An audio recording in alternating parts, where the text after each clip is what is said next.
All right, so we're taking a deep dive today into this book, Inner Excellence by Jim Murphy. Yeah.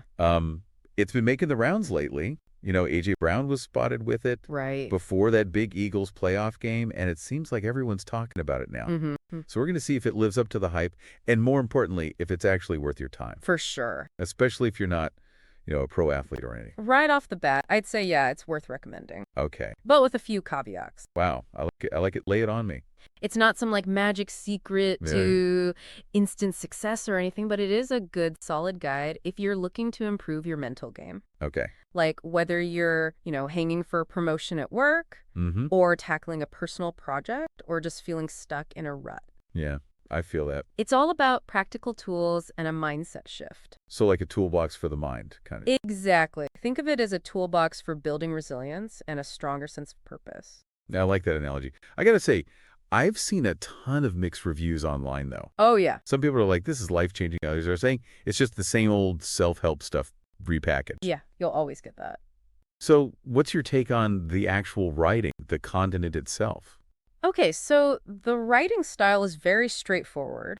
Okay, It's not winning any literary awards, but I think that's kind of refreshing. I can see that. He gets straight to the point, which is what I appreciate in this kind of book. Right. He does use a lot of sports analogies. Oh, yeah, that's what I was wondering about. Fair warning, if you're not a sports fan, it could be a bit much. Okay, yeah, because if I'm not training for the Olympics, how much of this is actually relevant to me, Well, that's where those practical tools come in. He Right. talks about things like anchoring. Angry. Yeah, it's a technique for creating a positive emotional state. Like Mhm. on demand, you need it, you get it. So like if I need to be confident. Yeah, basically you link a physical sensation, Okay, like touching your thumb and forefinger together with a feeling of confidence or calm. interesting. So then when you're feeling anxious or stressed, you can use that anchor to shift your state. Okay, that's actually pretty cool. I can see how that could be useful. Right, it's all about training your mind the same way you'd train your body. Like mental reps. Exactly. He also dives into things like mastering your emotions, Okay. reframing failure as feedback, and focusing on the process rather than just the outcome. So it's less about winning and more about like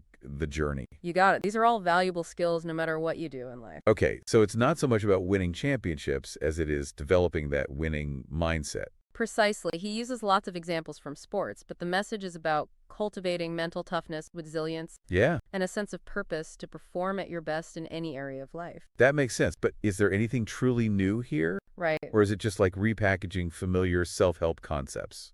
That's fair. Inner Excellence definitely takes inspiration from other popular books. Okay. In the genre, you can see echoes of Carol Dweck's mindset Mm-hmm. in terms of emphasizing a growth mindset and the power of belief. Yeah, I can see that. There's also a bit of Brene Brown's influence Okay. when it comes to embracing vulnerability and authenticity. Yeah, I was wondering about those comparisons Yeah, because so many self-help books seem to retread the same ground. for sure.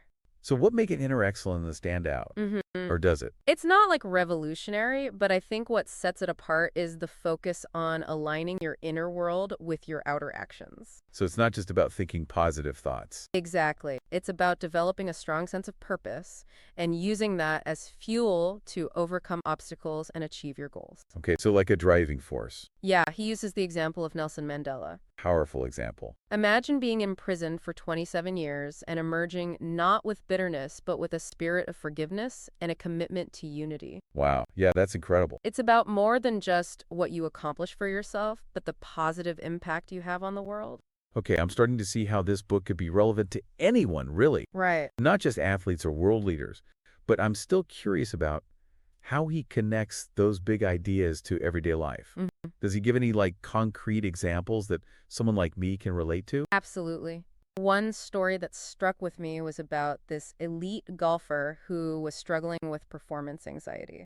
Oh, I can relate to that. He was so focused on winning that he'd lost the joy of the game, and his performance was suffering because of it. Yeah, I could see how that would happen. The pressure can be intense. Totally. So how did this golfer turn things around? Well, Murphy helped him shift his mindset from focusing on the outcome, like winning, Okay, to focusing on the process of playing his best. so like getting out of his own head. Exactly. He encouraged him to focus on what he could control, like his swing and mental preparation, Right. and to let go of the things he couldn't, like the weather or his opponent's score. That's easier said than done, though. It is, but the results were pretty remarkable. Oh, yeah. The golfer started enjoying the game again, and his performance actually improved. No way. He even ended up winning more because he was less focused on the outcome and more on just playing his best. That's a great example of how these principles can be applied in a practical way. Right. But how do you actually make those mindset shifts happen? Yeah. It can't be that easy. Right? It's not like flipping a switch, that's for sure. Right? It takes effort and self-awareness Right. and a willingness to challenge those limiting beliefs we all have. Yeah, those pesky beliefs. But the book gives you specific exercises and Exactly. techniques to help with that whole process. So what, besides that anchoring thing we talked about? Right. Well, he talks about the importance of visualization, Okay. positive self-talk, and setting clear intentions. So manifesting, kind of. Kind of, but it's more grounded than that. He also emphasizes gratitude Okay. and focusing on your strengths instead of dwelling on your weaknesses. So reframing your perspective, basically. Exactly. It's recognizing that you have more control over your thoughts and emotions than you might think. Right. It's about choosing to focus on the positive and empowering yourself to take action. I could see how that could be really powerful. But I'm also thinking about the potential downsides. Mhm.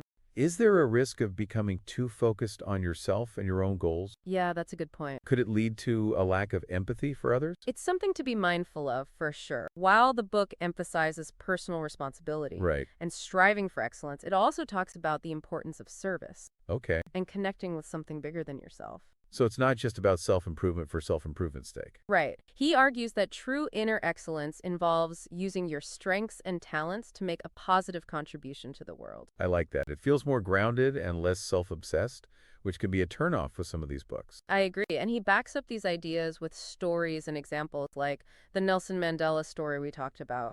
Right. I'm still a bit wary of all the sports analogies, though. Can you give me an example that's maybe a little less athletic Sure. and a little more relatable to everyday life? He talks about this CEO who is struggling to lead her company through a period of major change.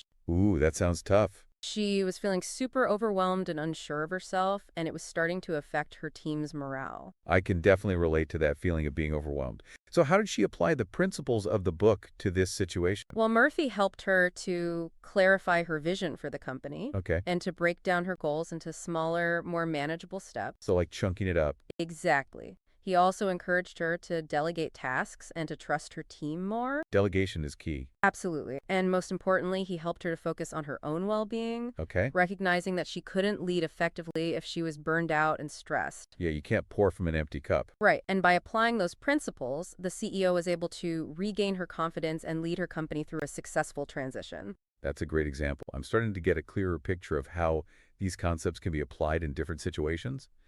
But I'm still wondering about the book's limitations. You mentioned earlier that it's not groundbreaking or revolutionary. Yeah. What are some of the weaknesses or criticisms you've come across? One thing some people point out is the writing style.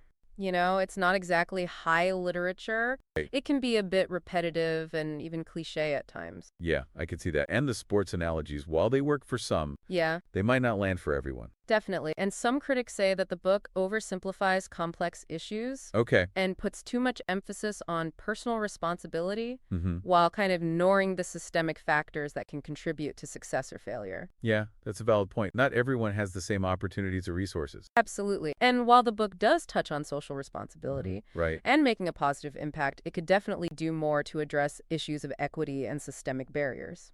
So it sounds like a useful book, but it's important to read it with a critical eye and consider its limitations. Exactly. It's not a magic solution, Right. but it can be a valuable tool for personal growth and development as long as you're aware of its strengths and weaknesses. Okay, I think we've covered a lot of ground here. Yeah. We've looked at the good, the bad, the comparisons. Mm-hmm. So let's wrap this up with your final verdict. Okay. Should our listeners dive into inner excellence? If you're looking for a practical guide to developing mental toughness, resilience, and a stronger sense of purpose, then yeah, I'd say go for it. Okay, It's packed with actionable advice and inspiring stories that can help you level up your mental game. sounds good? However, if you're not really into self-help or you're looking for something more academic or nuanced, Mhm. you might want to pass on this one. Okay, that's fair. Any final thoughts before we sign off? Just as we've talked a lot about achieving inner excellence in general, Yeah. but I'm curious, what does that actually look like in your life?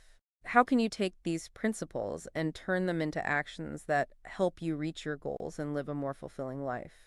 That's a great question to consider. It's all about application. Thanks for guiding us through this deep dive into inner excellence. It's given me a lot to think about. It was my pleasure. Always gives me a good book discussion. And to our listeners, thanks for joining us on the deep dive. Mm-hmm. Let us know what you think of Inner Excellence if you give it a read. Yeah, we'd love to hear your thoughts. Until next time, happy reading.